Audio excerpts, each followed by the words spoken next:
दोस्तों मारी गुज्जूनी मौज चेनल में आपનું સ્વાગત છે। આજના વિડીયોમાં આપણે વાત કરવા જઈ રહ્યા છીએ કે કિંજલબેનનું દિવાળીનું આ પહેલું ઓણું હતું। તો કિંજલબેનને તેમની સાસરીથી તેડવા માટે આવ્યા।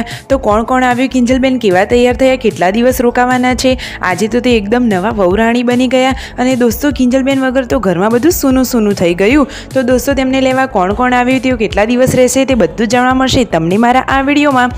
મારી ચેનલ ઉપર નવા હોય તો ચેનલને ફટાફટ લાઈક શેર એન્ડ સબસ્ક્રાઈબ કરી દો। Full video in the family blog channel. તો ચાલો દોસ્તો હવે વધારે રાહ ન જોડાવતા આપણે વિડીયોની શરૂઆત કરી દઈએ છીએ। તો દોસ્તો હવે કિંજલબેનને લેવા માટે આવવાના હતા મહેમાનો મહેસાણાથી। તો ફાઇનલી મહેમાન ઘરે પધારી ગયા છે। તેમના નણંદબા, તેમના સાસુ, એ બધા લોકો આવી ગયા છે। તમે વિડીયોમાં લાઈવ જોઈ શકો છો કે કિંજલબેન તેમના સાસુમાને એમને પગે લાગી રહ્યા છે। એક બાજુ જમવાનું રેડી થઈ રહ્યું છે। ઘર તો એકદમ ચક્કાસ કરી દીધું છે અને તેમના મમ્મી તેમના પિયરીએ લાચડી ગયા હતા ત્યાંથી તે પણ આવી ગયા છે। જુઓ આ રહ્યા બહાર બેઠેલા મહેમાનો।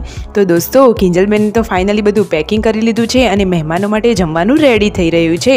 અરે દોસ્તો જુઓ મહેમાનો માટે જમવાની ડીશ તો બાકી ચક્કાસ છે। મિલનભાઈ હેલ્પ કરી રહ્યા છે અને ભાભી લોકો બધા જમવાની ડીશો ત્યાં મૂકી રહ્યા છે।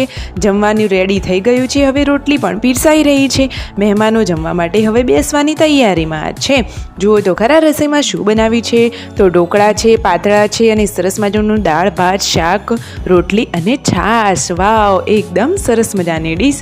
અને દોસ્તો આ કંકુવાળા ચોખા કેમ કરી રહ્યા છે પરિકા ભાભી? તો દોસ્તો આવો રિવાજ હોય કે કિંજલબેન સાસરીએ જાય છે, તેમની પહેલી દિવાળી છે તો તેમને કંકુવાળા ચોખા કરી અને માતાજીની ત્યાં પૂજા કરવી પડે, એટલે કે દર્શન કરવા પડે। શું તમારે ત્યાં કોઈને આવો રિવાજ હોય છે?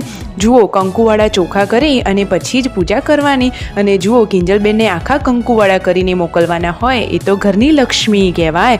તો જુઓ પરિકા ભાભીએ તેમના હાથ પગ બધું કંકુવાળું કરી દીધું છે। દ્વિજાને પણ તિલક કર્યું અને જુઓ તેમના સાસુમાને અને જે જોડે આવ્યા હતા બધા જ લોકોએ એકબીજાને તિલક કર્યા। આ તો એકદમ શકનનું કામ કહેવાય। પછી આ લોકોને ઓઢમણા આપ્યા। પહેરામણી તો આપવી જ પડે ને દોસ્તો, આપણે ત્યાં રિવાજો થોડા ઓછા હોય છે। હવે મહેશભાઈને પણ પરિકા ભાભીએ તિલક કર્યું। અને એક ખાસ વાત કે આ ભગી ભાભી કે જેમની પણ પહેલી દિવાળી છે તો આ નવા વહુરાણી એ પણ આવી ગયા છે દર્શન કરવા। અને હવે ફાઇનલી કિંજલબેન તેમના સાસરીએ જઈ રહ્યા છે। દોસ્તો દીકરીની વિદાય તો હોય જ વસમી વેળાની। તમે જુઓ તો ખરા કે તેમને મૂકવા જતાં બધા જ ભાવુક થઈ ગયા છે। અને ખાસ કરીને તે તો તેમના મમ્મી પપ્પા, જુઓ દીકરી બેની બા કિંજલબેન તો તેમના મમ્મી પપ્પાના આશીર્વાદ લઈ રહ્યા છે। પછી તેઓ સંજયભાઈના પિતા એટલે કે તેમના કાકાને પણ પગે લાગી અને આશીર્વાદ લીધા।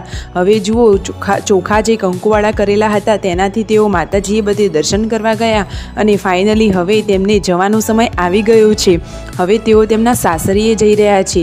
જુઓ તો ખરા કે ગાડીમાં તેઓ બેસી રહ્યા છે અને તેમનો બધો જ સામાન ગાડીમાં સેટ કરી દીધો છે। હવે ફાઇનલી કિંજલબેન જઈ રહ્યા છે તેમની સાસરીએ। આ તો તેમની પહેલી દિવાળી કહેવાય।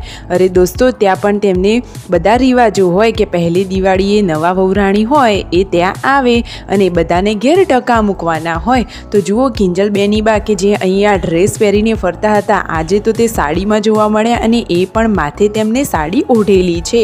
કિંજલબેન ફાઇનલી સાસરે ચાલ્યા। Like share and subscribe.